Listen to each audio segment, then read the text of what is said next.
دی زبان وچ تاثیر رکھیے جڑا میرے پیغمبر دے کول آ کے بیٹھ جاندا ہے میرے نبی دا دیوانہ ہو جاندا ہے میرے نبی دا پروانہ ہو جاندا ہے اللہ اللہ میں قربان جاواں جگ سارے دا محبوب مدنی میٹھا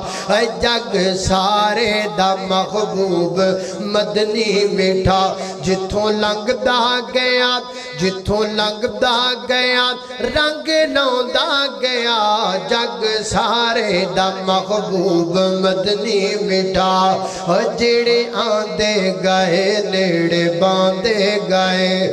جڑے آندے گئے نیڑے باندے گئے سینے لا کے محمد صلی اللہ علیہ وسلم سینے لا کے محمد بٹھوندا گیا ہے جگ سارے دا محبوب مدنی میٹھا اللہ اللہ میں قربان جاواں اللہ دا قرآن بیان کردا ہے فرمایا ولا تقعدوا بكل صراط توعدون وتصدون عن سبيل الله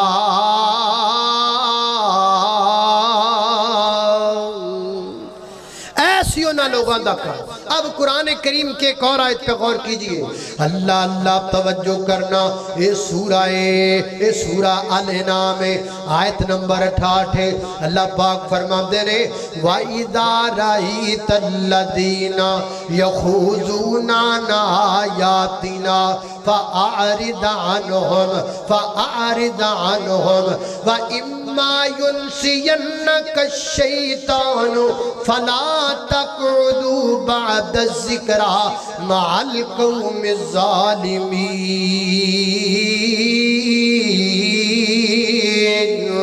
اللہ اللہ فرمایا جدو تسی انجدے لوگوں نو بیکھو جڑے آیات دا مذاق اڑام دینے اللہ دیاں نشانیاں دا مذاق اڑام دینے قرآن وچو عیب کڈ لگ جام دینے قرآن پاک وچو طرح طرح دے تمسخر کر لگ جام دینے طرح طرح دیاں باتاں کر لگ جام دینے تسی کسی ایسی مجلس وچ بیٹھی ہوئی ہو جس مجلس وچ بین والے لوگ اللہ دے دین دا مذاق پہ اڑام دینے تے تسی لم یا بجھ بن کے بیٹھے نہ رہا کرو اس مجلس وچ صوفی بن کے بیٹھے نہ رہا کرو منہ تھلے کر کے بیٹھے نہ رہا کرو دو کم کریا کرو یا تے ڈٹ کے جواب دیا کرو تے جواب نہیں ہوندا فَأَعْرِضْ عَنْهُمْ وہ تھوٹ پیا کرو اس مجلس وچوں نکل جایا کرو ایسی مجلس وچ بیٹھیا نہ کرو جنہ مجلساں وچ اللہ پاک دے دین دا مذاق اڑایا جاندا ہوے جنہ مجلساں دے اندر قرآن و سنت دی نافرمانی کیتی جاندی ہوے